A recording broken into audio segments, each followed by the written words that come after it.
Sa hapunan ng kasalan ng aking anak na lalaki, ang aking asawa na 32 taon kong kasama ay tumayo. Tumingin ng tuwid sa mga mata ko, at naghayag, "Tapos na tayo, Maria." May nakita akong bago. Ang kanyang nobya, ang kanyang sekretarya na si Rosa, ay nakaupo ng direkta sa tapat ko sa aming family table, na may mapang-asim na ngiti na parang siya lang ang nanalo sa loto. Ang buong reception hall ay natahimik. Bawat tinidor ay huminto sa air. Bawat usapan ay namatay. Ang aking sariling pamilya ay tumitig sa akin na parang ako'y sugatang hayop na hindi nila alam kung paano tulungan. Pero sa halip na mag-breakdown, sa halip na sumigaw o ibato ang aking win sa kanyang mukha gaya ng inaasahan ng lahat, humilig ako pasulong, tumingin ng tuwid sa aking asawa, at sinabi ng may pinakamahusay na boses na kaya ko, "Well, Ramon, salamat sa heads up." Pagkatapos ay inabot ko ang aking bag. Hinugot ang isang Manila envelope na daladala ko ng ilang linggo. At inihaplit ito sa puting tablecloth papunta sa kanya.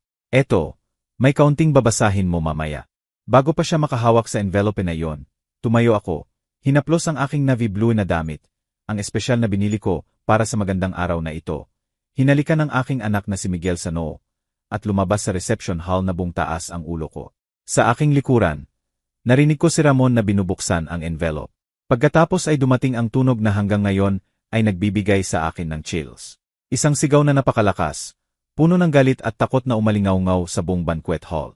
Gusto kong magpaus dito dahil sobrang pasasalamat ako na pinakinggan ninyo ang aking kwento. Kung nanonood kayo nito, pakihit ang like button at subscribe sa aking channel. Kailangan kong malaman na ang kwentong ito ng paghihiganti ay umabot sa mga taong nakakaintindi ng pagtataksil. Mag-drop ng comment at sabihin ninyo kung saang lungsod kayo nanonood. Gusto kong makita kung gaano kalayo ang paglalakbay ng kwentong ito, dahil ang susunod na nangyari ay nagbago ng lahat. Ngayon, dalhin ko kayo pabalik sa simula ng dapat ay pinakamasayang araw ng aking buhay. Dapat ay perpekto ito. Araw ng kasal ni Miguel, ang aking bunso, 28 taong gulang, ikinasal sa pag-ibig ng buhay niya na si Ana, sa maliit na seremonya sa makasaysayang Tagaytay Highlands Manor. Naglaan ako ng mga buwan sa pagpaplano ng bawat detalye kasama si Ana. Mula sa mga ivory na rosas hanggang sa 3-course dinner. Ang venue ay intimate. 40 na bisita lang. Lahat pamilya at malalapit na kaibigan na nagtipon sa eleganteng dining room na may crystal chandeliers at floor-to-ceiling windows na tanaw ang hardin. Nakaupo ako sa head table kung saan nararapat ang ina ng groom. Sa aking kaliwa ay si Miguel at Ana, nagliliwanag sa bagong kasal na kaligayahan. Sa aking kanan dapat ay ang aking asawa na si Ramon. Pero misteryosong umalis siya nang ihain ang salad course. Naalala ko na naisip ko na kakaiba iyon. Si Ramon ay hindi kailanman nagpapalampas ng pagkain, lalo na kung ito ay binabayaran. Ang kwarto ay puno ng init at tawa. Si Tito Pedro ay nagkukwento ng kanyang sikat na kwento sa pangingisda sa kids table. Ang aking kapatid na si Teresa ay umiyak na sa mga toast, at hindi pa kami nakakarating sa main course.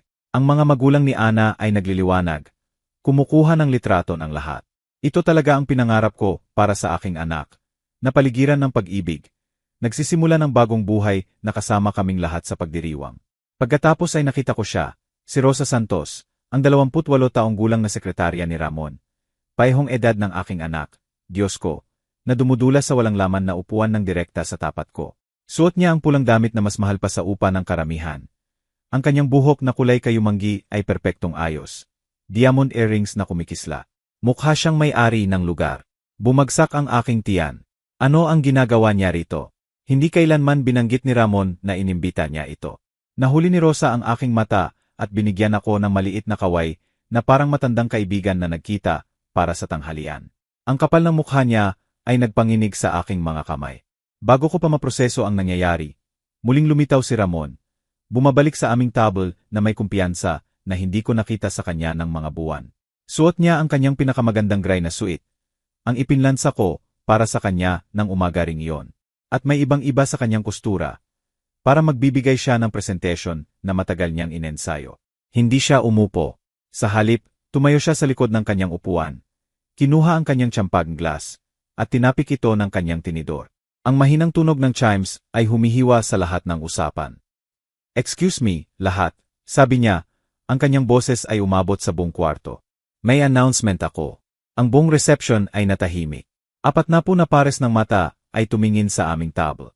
Si Miguel at Ana ay mukhang nalilito, pero ngumingiti ng may pag-asa. Baka si Daddy ay magbibigay ng surprise toast. Naramdaman ko ang yelo na nabubuo sa aking mga ugat. 32 taon ay matagal na.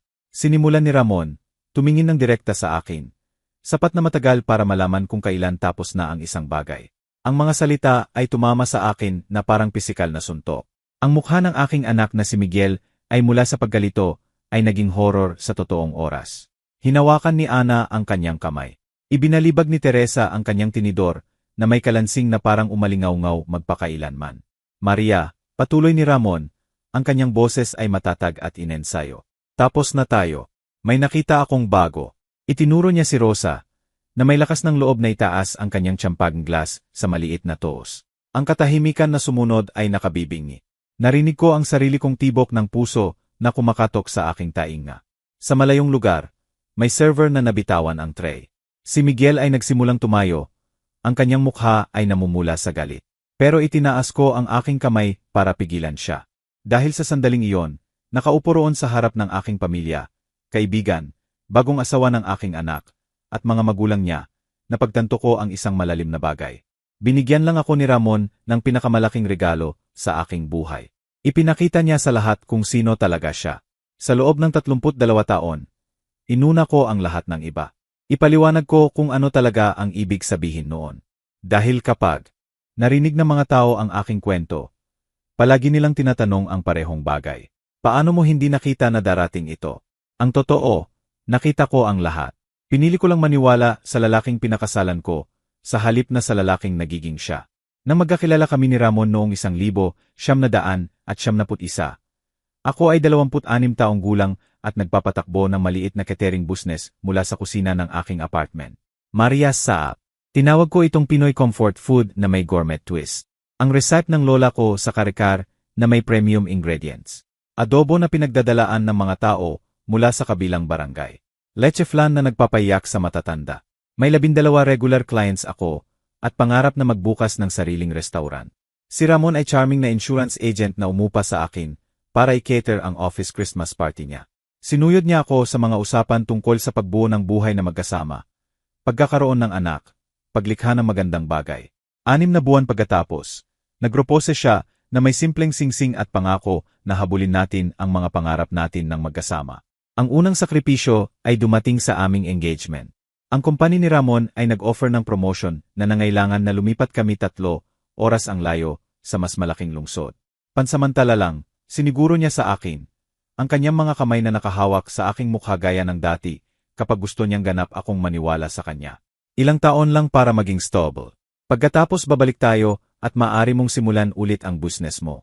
Naniniwala ako sa kanya dahil mahal ko siya. Ibinenta ko ang aking catering equipment, nagpaalam sa mga clients ko, at sumunod sa kanya sa lungsod na wala akong kilala. Ang pangarap sa restaurant ay naipak sa mga kahon kasama ang mga cast iron pan ng lola ko. Ang pangalawang sakripisyo ay dumating ng ipanganak si Miguel 2 taon pagkatapos. Bigla, ang career ni Ramon ay naging mas mahalaga dahil may pamilya na kaming alagaan. Nagtrabaho siya ng mas matagal habang ako ay nanatili sa bahay kasama ang aming magandang baby boy. Ibinibigay ang lahat ng aking pag-ibig at creativity sa pagiging perpektong ina. Sinabi ko sa sarili ko na sisimulan ko ulit ang catering kapag nag-eskwela na si Miguel. Pero nang magnegatibo 5 si Miguel, nag-restructure ang kumpanya ni Ramon. Nagbawas ng sweldo at bigla ay hindi na practical ang aking hobby. Kailangan natin ng stability, Maria. Sabi niya tuwing binabanggit ko ang pangarap ko sa business. Kailangan ni Miguel ng college fund. Kailangan bayaran ang bahay. Baka kapag stable na, hindi kailanman naging stable. Palaging may isa pang dahilan, isa pang ekskuse, isa pang financial goal na nauna sa aking pangarap. Kaya nagtrabaho ako sa Metrobank Credit Union, kung saan ang aking attention to detail at pakikitungo sa tao ay ginawa akong indispensable. Naging ako ang pinagkakatiwalaan ng lahat sa kanilang sensitive financial information. Nagproseso ako ng loans, nagmanage ng accounts, at natutunan ang bawat trick sa tracking ng pera at pagtuklas ng financial secrets. Ang mga skills na iyon ay magliligtas sa aking buhay mamaya. Pero noon, ginawa lang akong reliable, responsible, ang nagpapanatili ng maayos na takbo ng lahat. Sa loob ng 32 taon, sinuportahan ko ang bawat career move ni Ramon. Kapag gusto niyang magpalit ng company, tinulungan ko siyang ayusin ang resume niya. kapag kailangan niyang i-impress ang clients. Naglano ako ng dinner parties na nag-impress sa lahat. Nang magdesisyon siyang magtayo ng sariling insurance firm, 0 taon na ang nakaraan.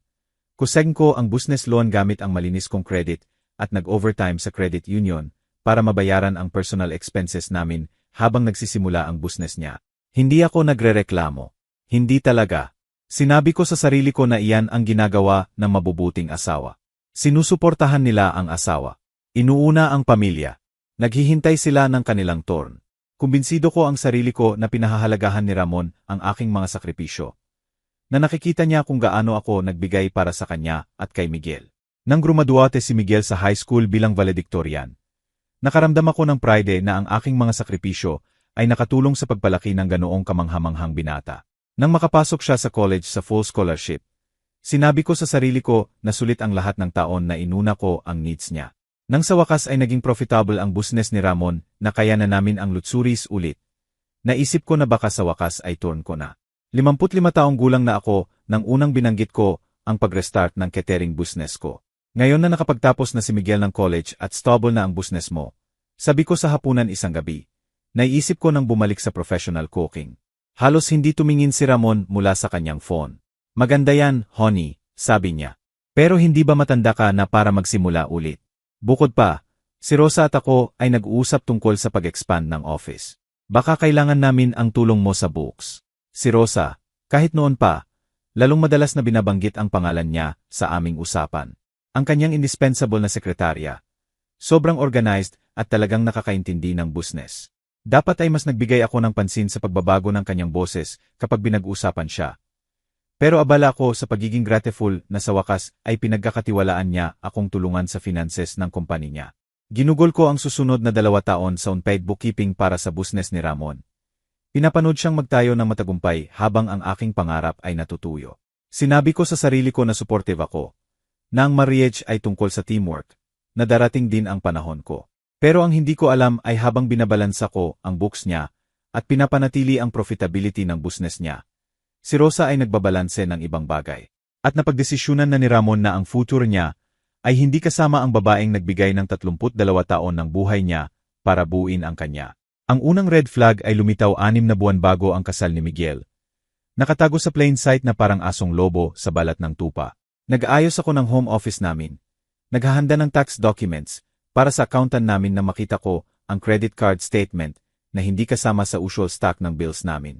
Be Elite Card. 800,000 credit limit. Account holder Ramon Cruz. Nanginig ang aking mga kamay nang binuksan ko ito. Charges sa mga restaurant na hindi ko napuntahan. Jewelry stores na hindi ko narinig. Weekend trips sa hotels sa mga lungsod na hindi binanggit ni Ramon na binisita niya para sa business. Ang statement ay nagpapakita ng balance na 400,000. Pera na hindi galing sa joint checking account namin. Nang kinonfront ko siya ng gabing iyon, halos hindi tumingin si Ramon mula sa laptop niya. Business expenses, honey, sabi niya sa dismissive tone na perpekto na niya. Client entertainment, networking events. Si Rosa ang naghahandle ng paperwork para sa reimbursements. Si Rosa ulit, palaging si Rosa nitong mga araw. Pero bakit separate card? Pinindot ko, mas matatag ang boses ko kaysa nararamdaman ko. Bakit hindi gamit ang business account natin? Para sa tax purposes. Sagot niya ng maayos. Sinugestiyon ng accountant natin. Huwag mag-alala, Maria. Ikaw ang naghahandle ng home finances. Ako ang business stuff. Dapat iyon na ang katapusan. Ang dating ako ay tatanggap ng explanation niya at babalik sa Blaine Trust. Pero 30 taon sa credit union ay nagturo sa akin na ang financial secrets ay palaging nagsasabi ng totoo. At ang statement na ito ay sumisigaw ng kasinungalingan. Kaya nagsimula akong magbigay ng pansin. Talagang magbigay ng pansin. Napansin ko kung paano palaging face down ang phone ni Ramon ngayon. Paano siya lumalabas para sa ilang calls. Paano siya biglang interesado sa late work tuwing Biyernes at weekends.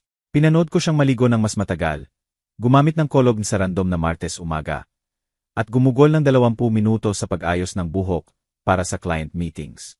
Ang pangalawang discovery ay dumating 3 linggo pagkatapos na magdala ako ng tanghalian sa office niya. Surprise visit na may paborito niyang adobo mula sa karinderya sa baba. Wala si Rosa sa desk niya. At narinig ko ang tawa mula sa office ni Ramon. Babaeng tawa, intimate na tawa.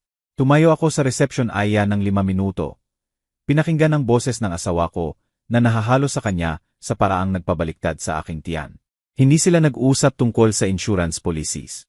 Nag-uusap sila tungkol sa weekend plans, inside jokes, private moments na walang kinalaman sa business. Nang sa wakas lumabas sila mula sa office niya, smudged ang lipstick ni Rosa, at nakagusot ang tea ni Ramon. Pareho silang natigilan nang makita akong nakatayo roon na may dalang tanghalian niya, na parang pathetic na asawa na delivery service. Maria, ang boses ni Ramon ay masyadong maliwanag, masyadong surprise. Ano ang dala mo rito? Dinala ko ang tanghalian mo. Nagawa kong sabi, inilapag ang bag sa desk ni Rosa. Akala ko baka gutom ka. Hinaplos ni Rosa ang kanyang palda at ngumiti sa akin na may purong kamandag na disgust bilang tamis. Sobrang thoughtful niyan, poured niya. Swerte ni Ramon na may nag-alaga sa kanya ng ganoon.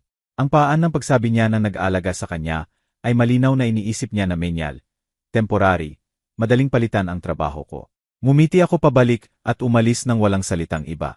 Pero sa loob ay may fundamental na nagbago. Nagsimula akong mag-document ng lahat.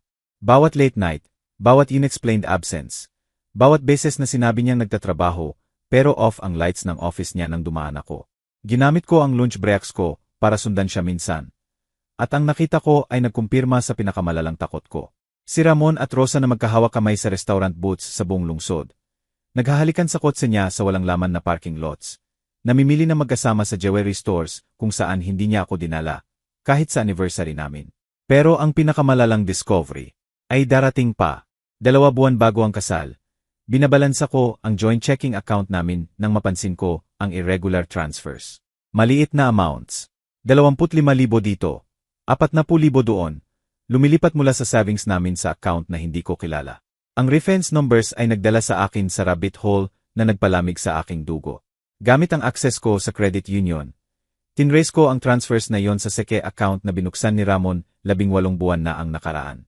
Account na may pangalan niya at ni Rosa. Account na may lampas, 2 milyon ng pera namin. Pera na sistematikong ninakaw niya mula sa retirement savings namin para punduhan ang affair niya. Pagbili ng alahas para kay Rosa. Weekend getaways sa Tagaytay Resorts. Down payment sa apartment lease sa pangalan niya. Mamahaling dinner, designer clothes, spa treatments. Literal siyang nagbabayad para sa bagong buhay niya gamit ang perang tinulungan kong ipon para sa pagtanda. Ang paper trail ay nagpinta ng larawan na sobrang clear na walang puwang para sa daob. Hindi ito midlife crisis o momentary lapse. Ito ay calculated betrayal. Pinlano at ginawa sa loob ng mga buwan habang natutulog ako sa tabi niya tuwing gabi, buong tiwala sa kanya. I-print ko ang bawat statement, kinuhanan ng litrato ang bawat resibo, dinocument ang bawat kasinungalingan. Ang training ko sa credit union ay nagturo sa akin na ang financial evidence ay hindi nagsisinungaling gaya ng mga tao. Ang numbers ay nagsasabi ng kwento na hindi madeni o ma-explain away. Nakaupo sa aking kotse sa labas ng banko. Hawak ang Manila folder na puno ng proof na fraud ang marriage ko. Naramdaman ko ang bagay na hindi ko pa naranasan. Hindi lang heartbreak o galit, kundi malamig, clear na certainty tungkol sa susunod na kailangan gawin. Naisip ni Ramon na matalino siya. Tinatakpan ang tracks niya sa separate accounts at secret cards. Pero nakalimutan niya ang isang crucial detail. Ninakawan niya ang babaeng gumugol ng 30 taon sa pag-aaral kung paano sundan ang money trails at tuklasin ang financial deception. Binigyan niya ako ng lahat ng ammunition na kailangan ko para sirain siya. Sa halip na direktang konfrontahin siya, nagdesisyon akong hayaan siyang magbigti sa sarili niyang lubid. Alam ninyo, ang unang instinct ko ay sumugod sa office niya at ibato ang bank statements sa mukha niya. Sumigaw at umiyak at gawin siyang devastated gaya ko. Pero 30 taon ng marriage ay nagturo sa akin ng mahalagang bagay tungkol sa asawa ko. Palagi niyang underestimating ako. Nakikita niya ako bilang tahimik, dependable na asawa na hindi kailanman magdudulot ng sane, hindi makikipaglaban, hindi gagawin ang anumang makakahiya sa kanya publicly. At sa unang pagkakataon sa marriage namin, napagtanto ko na ang assumptions niya tungkol sa akin ay maaring maging pinakamalaking weakness niya. Nakaupo sa kotse ko ng araw na iyon, napaligiran ng evidence ng betrayal niya. Nagdesisyon ako na magbabago ng lahat. Hindi ko siya bibigyan ng satisfaction na makita akong broken. Hindi ko ibibigay sa kanya ang perfect excuse na ipinta ako bilang hysterical, vindictive na ex-wife na hindi makayanan ang pagpapalit sa mas bata. Sa halip, gagamitin ko ang bawat advantage ko laban sa kanya. At ang magandang irony ay si Ramon mismo ang nagbigay sa akin ng pinakamakapangyarihang weapon, ang prenuptial agreement. Halos nakalimutan ko ito hanggang nagre-reorganize ako ng file cabinet namin. Naghahanap ng deed sa bahay namin. Nandyan ito, nakafile sa pagitan ng insurance policies namin at birth certificate ni Miguel. 32 pages ng legal protection na ipinilit ni Ramon pagkatapos ng masamang ending ng unang marriage niya. Hindi ko nadadaanan ulit ang financial nightmare na iyon. Sabi niya sa engagement namin, fresh pa ang memorya na mahal na divorce ng unang asawa niya. Pinoprotektahan nito tayong pareho, Maria. Smart planning lang. Pinirmahan ko ito nang hindi talaga binabasa. Ganap na nagtitiwala sa kanya. Naniniwala na ang pag-ibig namin ay tatagal magpakailanman at hindi magmamater ang legal documents na iyon. Ang young love ay nagpapagawa ng foolish things tulad ng pagpirma ng contracts na hindi mo naiintindihan. Pero ngayon, tumitig sa mga yellowed pages na iyon. Kailangan kong malaman exactly kung ano ang pinirmahan ko, 32 taon na ang nakaraan. Doon ko tinawagan si Ana Lopez. Si Ana ay college roommate ko, ang pinakamatalinong babae na kilala ko, na naging family law attorney na specializing sa high asset divorces. Nagstay in touch kami sa mga taon. Nagkikita para sa tanghalian kapag free ang schedule niya. Nagbabahagi ng kwento tungkol sa mga anak namin at marriage namin. Maria. Nagulat ang boses ni Ana nang sinagot niya ang tawag ko. Unexpected ito. Kamusta ka? Kailangan ko ng legal advice, sabi ko ng direkta, at absolute confidentiality.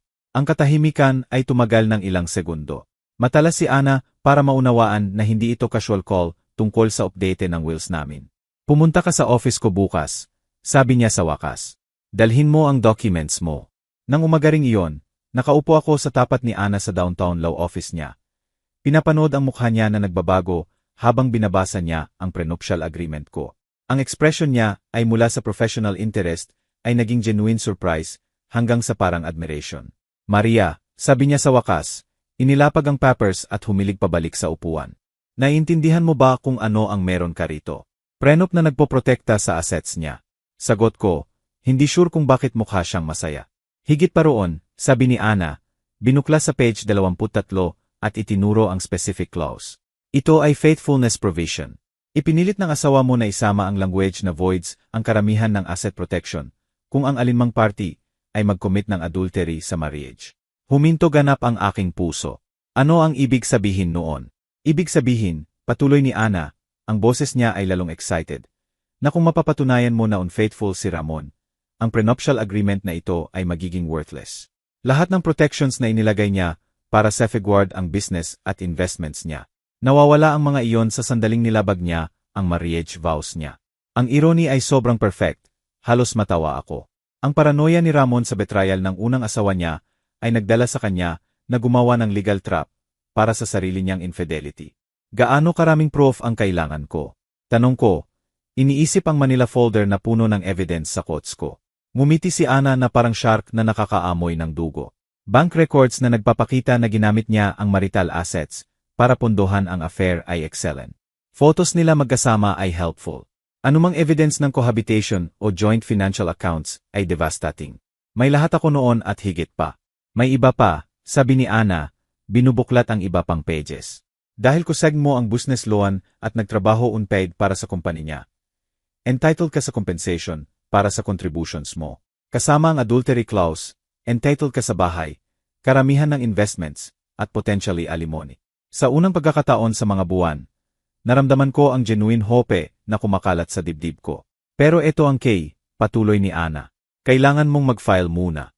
Huwag siyang bigyan ng oras para itago ang assets o maghanda ng defense. Strike ng mabilis at decisively. Nang hapon na iyon, nagsimula akong maghanda para sa digmaan. Inayos ko ang bawat piece ng evidence, dinocument ang bawat ninakaw na piso, at nagsimulang maglano ng pinakamahalagang performance ng buhay ko. Gusto ni Ramon na ihumiliate ako sa kasal ng anak namin. Gusto niyang ipagmalaki ang affair niya sa harap ng pamilya at kaibigan. Perfect. Hayaan niyang isipin na hawak niya ang lahat ng cards. Maniwala siya na na-outmaneuver niya ang simple na asawa na hindi kailanman nagdulot sa kanya ng problema. Dahil habang nagpaplano siya ng grand announcement niya, nagpaplano ako ng mas devastating. Hayaan ko siyang sirain ang sarili niya sa harap ng lahat na mahalaga. At pagkatapos ay ibibigay ko sa kanya ang legal consequences ng choices niya na nakabalot sa neat na envelope. Ang pinakamaganda ay completely legal, completely justified, At completely fault niya ang lahat ng gagawin ko sa kanya. Gumugol si Ramon ng 32 taon sa pag-underestimate sa akin. Matututo siya kung gaano kamahal ang mistake na iyon. Ang pinakamahirap na bahagi ay hindi ang pagkolekta ng evidence o pagplano ng legal strategy ko. Ito ay ang pagpapanggap na parehong naive, trusting na asawa na inaasahan ni Ramon. Sa loob ng 6 na linggo bago ang kasal ni Miguel, kailangan kong gampanan ang role ng buhay ko. Ang devoted spouse na walang hinala, walang tanong, at hindi kailanman mangangarap na makipaglaban. Bawat umaga, ginagawa ko ang kape ni Ramon ng exactly sa gusto niya. Hahalikan siya ng good bye, at hihiling ng good luck sa trabaho.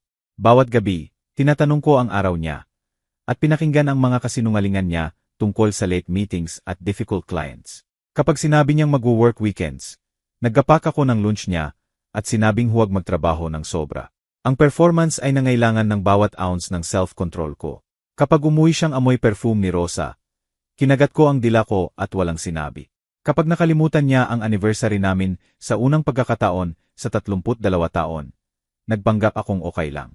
Kapag nagsimula siyang mag-workout obsessively at bumili ng bagong damit, pinuri ko ang dedication niya sa health. Ang pinakamahirap ay ang pagpapanggap na surprised at grateful nang mag-offer siyang bayaran ang reception ng kasal ni Miguel. Alam kong tight ang pera sa wedding expenses. Sabi niya isang gabi, halos hindi tumingin mula sa phone niya. Bakit hindi ako ang magbayad ng dinner? Big day ng anak ko. Ang hindi niya alam ay nakita ko na ang credit card statements. Hindi siya generous. May plano siya. Ang reception ay perfect venue para sa maximum humiliation. Captive audience ng pamilya at kaibigan na makakasaksi sa public destruction ko. Sobrang thoughtful yan. Sagot ko, ginagampanan ang part ko ng perpekto. Matutuwa si Miguel. Dapat ba akong mag-ayos? Actually, sabi ni Ramon, at nahuli ko ang slight smile sa labi niya. Ako na ang bahala rito. Gusto kong perpekto ang lahat. Perpekto para sa ano? Naisip ko. Pero tumango ako at ngumiti na parang obedient na asawa na akala niya pinakasalan niya. Habang nagpaplano si Ramon ng grand final niya, ako ay nag-o-orchestrate ng mas devastating. Nag-file si Ana ng divorce papers ko ng umaga ring iyon. Pero hindi pa ise-serve hanggang pagkatapos ng kasal. Ayaw kong may masira sa araw ni Miguel o matip off si Ramon bago siya fully commit sa public humiliation niya. Ang Manila envelope ay naging constant companion ko. Daladala ko ito kahit saan. Minsan hinahawakan ito sa bag ko para ipaalala sa sarili ko na hawak ko ang lahat ng power. Ngayon, nasa loob ay copies ng divorce papers, adultery evidence, bank statements na nagpapakita ng death niya, at detailed accounting ng bawat asset na akala niyang protected ng prenup niya. 3 araw bago ang kasal, ginawa ni Ramon ang final fatal mistake niya. Maria, sabi niya sa hapunan, ang boses niya ay may patronizing tone na natutunan kong kamuhian. Kailangan kong sabihin sa iyo ang tungkol sa reception. Tumingin ako mula sa plato ko. Ginagampanan ang bawat ounce ng innocent curiosity. Ano ang tungkol doon? Inimbita ko si Rosa. Sabi niya, pinapanood ang mukha ko ng maigi. Sobrang tulong niya sa business, at naisip ko na maganda kung isama siya sa celebration. Ang kapal ng mukha niya ay nakapigil sa hininga ko. Dinadala niya ang mistress niya sa kasal ng anak namin, setting the stage para sa maximum cruelty, at gusto niya munang permission ko. Ang dating Maria ay magtatanong, baka mag-object pa. Pero ang bagong Maria, ang naglano ng revenge ng ilang linggo, ngumiti lang. Siyempre, sabi ko, sobrang thoughtful yan. Sobrang sipag niya sa trabaho. Ang mukha ni Ramon ay nagpakita ng flicker ng surprise. Parang inaasahan niya ang mas maraming resistance. Pero pagkatapos ay naging smug satisfaction ang expression niya. Akala niya ganap niyang nabali ako na hindi na ako makikipaglaban para sa sarili kong dignity. Good, sabi niya. Alam kong may intindihan mo. Nang gabing iyon, finalize ko ang bawat detalye ng plan ko. Prepared ang envelope, filed at ready ang legal papers. Organized at documented ang evidence. Pinractice ko pa ang response ko sa salamin, perfecting ang calm, graceful demeanor na magtatapon sa lahat. Dahil napagtanto ko ang crucial tungkol sa revenge. Ang pinakatamis ay hindi mula sa pagkawala ng temper, kundi mula sa perfect control habang sinisira ng kaaway ang sarili niya. Nang umaga ng kasal ni Miguel, gumising ako na may nararamdaman na hindi ko naranasan sa mga buwan. Genuine peace. Sinuot ko ang navy blue dress ko, ang nagpaparamdam sa akin ng confident at powerful at ginawa ang makyup ko ng extra care. Ngayon ay hindi lang araw ng kasal ng anak ko. Ito ang araw na mabawi ko ang buhay ko. Si Ramon ay unusually cheerful habang naghahanda kami. Kumakanta habang nag-aahit. Gumugugol ng extra time sa appearance niya. Akala niya ngayon ang victory lap niya. Ang araw na sa wakas matatanggal niya ang boring na asawa na natapos na ang purpose at maaari nang itapon para sa newer model. Sa reception, pinanood ko siyang bumulong ng isang bagay kay Rosa na nagpatawa sa kanya. Marahil pinag-usapan kung gaano kadali ito, kung paano hindi ko makikita. Ngumiti ako at kumaway sa kanila sa buong kwarto. Ginagampanan ang part ko hanggang sa huling sandali. Nang tumayo si Ramon para sa announcement niya, nang tumingin siya sa akin na may halo ng pity at cruelty sa mata niya, nang ibinigay niya ang rehearsed speech niya tungkol sa tapos na ang marriage namin, wala akong naramdaman kundi malamig na satisfaction. Akala niya sisirain niya ako. Sa halip, diretso siyang pumasok sa trap na inihanda ko ng 6 na linggo. Bawat salitang binigkas niya, bawat cruel revelation, bawat sandali ng public humiliation na ibinigay niya sa akin sa harap ng pamilya ay lalong nagpapahusay sa contents ng envelope na iyon. Dahil habang nagpaplano si Ramon ng public execution, naghahanda ko ng resurrection na magpapasigaw sa kanya. Nang binuksan niya ang envelope na iyon, ang buong mundo niya ay gumuho sa real time, at nakita ko ang bawat magandang segundo nito. Kalahati na ako papunta sa parking lot nang narinig ko ang tunog. Isang roar ng pure rage at panic na humihiwa sa evening air na parang sugatang hayo. Sa windows ng reception hall, nakita ko si Ramon na nakatayo sa table namin. Punit ang Manila envelope sa kamay niya. Papers na nakakalat sa puting tablecloth na parang nahulog na dahon. Nawala ang bawat kulay sa mukha niya. Ang confident, smug expression na suot niya sa announcement niya ay nawala. Pinalitan ng bagay na hindi ko pa nakita. Genuine terror.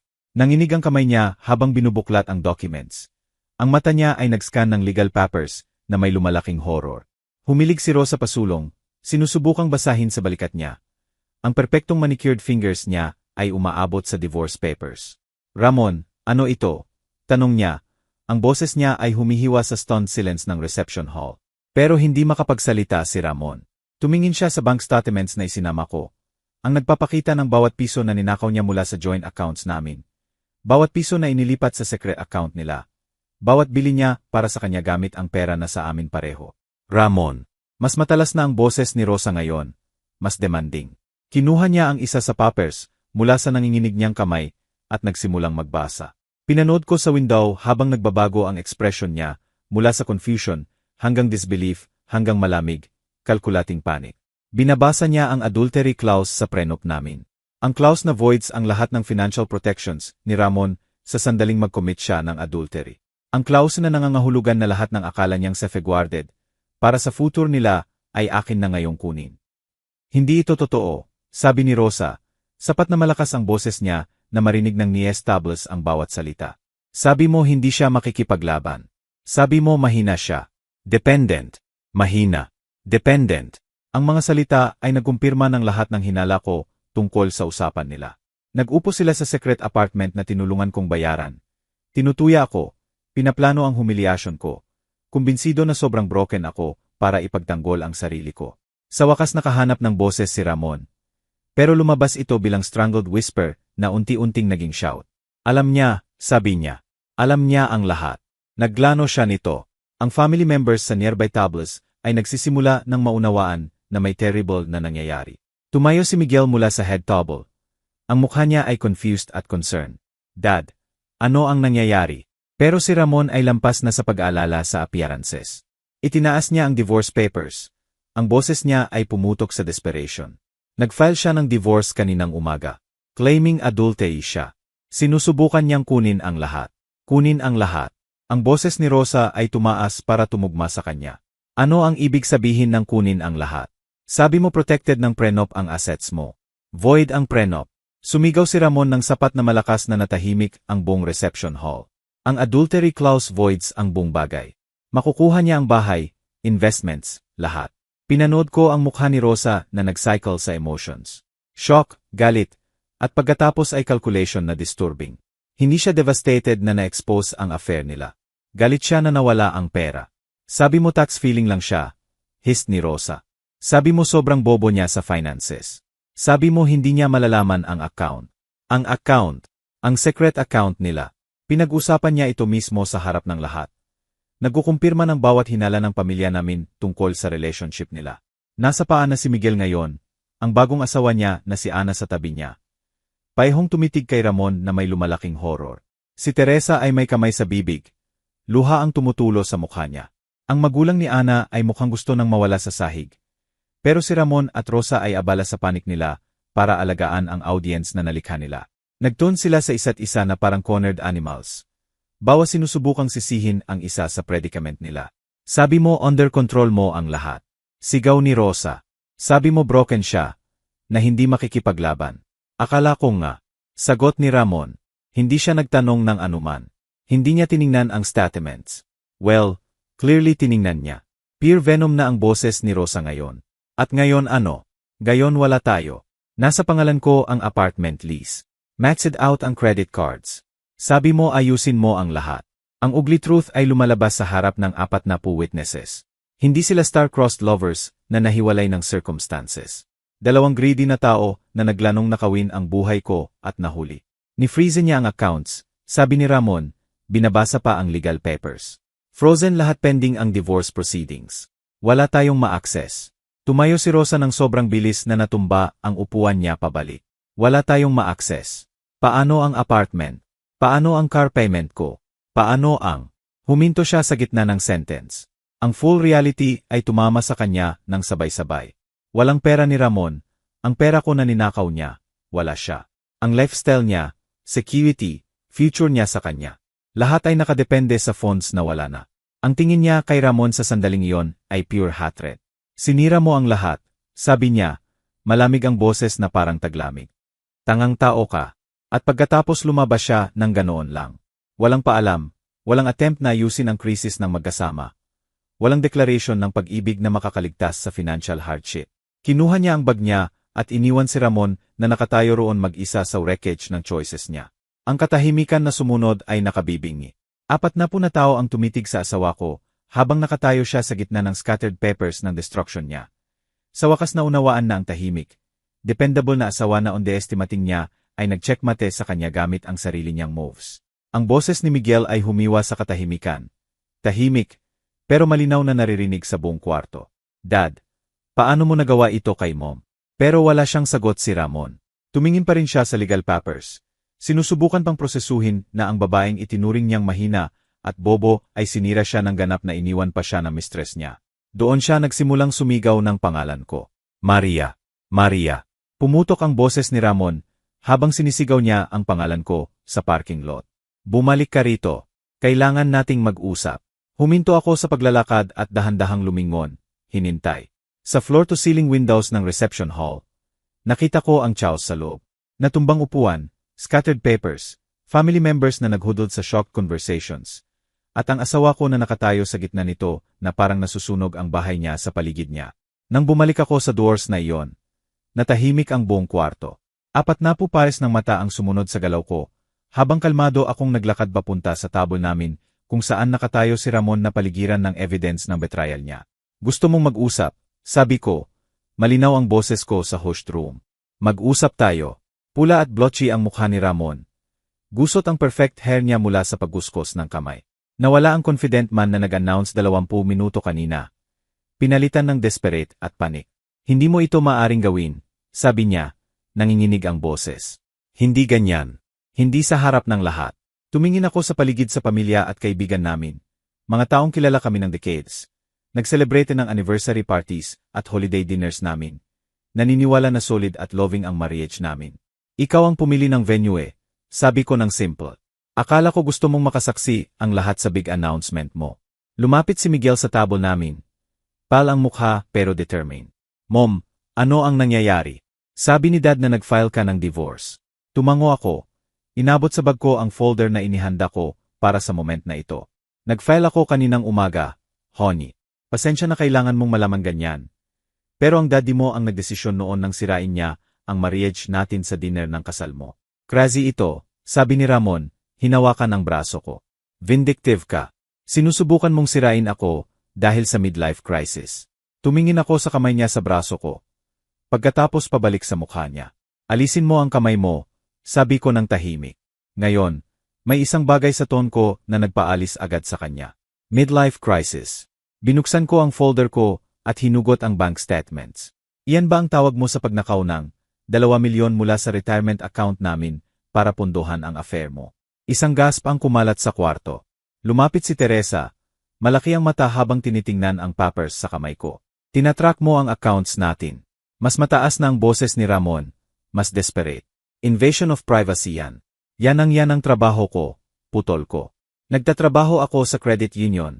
Remember. Tracking financial irregularities ay literally ang ginagawa ko for a living. Pinili ni Ana Lopez ang moment na yon para pumasok sa reception hall doors. Hiniling ko sa kanya na dumating. Alam kong baka kailanganin ko ng legal backup para sa usapang ito. Emares Cruz, sabi ni Ana, lumalapit sa table namin na may professional calm. Sana hindi ako nakakaistorbo ng important. Perfect timing, sabi ko. Ana, ito ang asawa ko, Ramon. Ramon, ito si Ana Lopez, ang attorney ko. Nawala ulit ang kulay sa mukha ni Ramon. Attorney, umupa ka ng attorney nang hindi sinasabi sa akin. Gaya ng pagbubukas mo ng secret bank accounts nang hindi sinasabi sa akin. Sagot ko. Ana, maaari mo bang ipaliwanag sa asawa ko kung ano ang mangyayari kapag nilabag ng isang tao ang adultery clause sa prenup niya? Ngumiti si Ana, hindi warmly, pero may professional satisfaction. Siyempre, Mr. Cruz, nang pinirmahan ninyo ang prenup ninyo, 32 taon na ang nakaraan. Isinama ninyo ang faithfulness provision na voids ang karamihan ng asset protections sa event ng adultery. Ang asawa ninyo ay may documented evidence ng affair ninyo. Kasamang financial records na nagpapakita na ginamit ninyo ang marital assets para suportahan ang ibang babae. Hindi yan legal, sabi ni Ramon. Pero nawala na ang fight sa boses niya.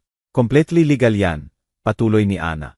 Sa katunayan, exactly yan ang dinisenyo ninyo. Ideya ninyo ang prenup, language ninyo, protection ninyo.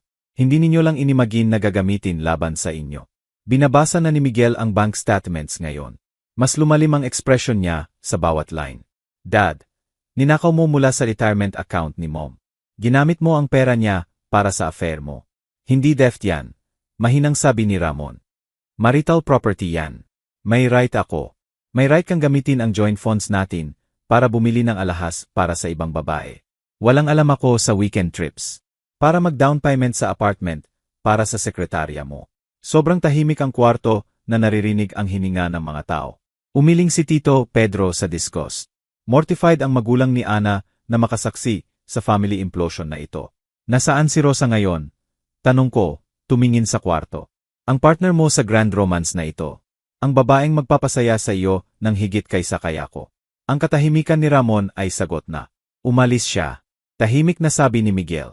Sa sandaling nalaman niyang wala na ang pera, umalis siya. Tumango ako.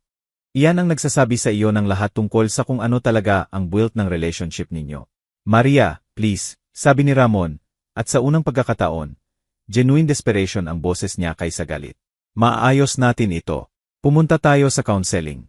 Nagkamali ako, pero maayos natin. Tumingin ako sa lalaking kasama ko ng 32 taon. Sa stranger na sistematikong nagtraidor at nagnakaw sa akin habang natutulog ako sa tabi niya tuwing gabi at wala akong naramdaman kundi malamig na certainty. Tama ka sa isang bagay. Sabi ko, nagkamali ka nga. Inassume mo na mahina ako, bobo, at dependent para makipaglaban. Mali ang assumption mo. Kinolekta ko ang papers ko at ibinalik sa folder. Frozen ang accounts hanggang matapos ang divorce. Makakarinig ka sa attorney ko tungkol sa asset division at death charges na iniisip naming i-file. Habang lumiliko ako para umalis, ginawa ni Ramon ang last desperate attempt. Hindi mo maaring kunin ang lahat. Ako ang nagtayo ng business na yan. Ako ang kumita ng perang yan. Huminto ako at tumingin pabalik sa kanya sa huling pagkakataon.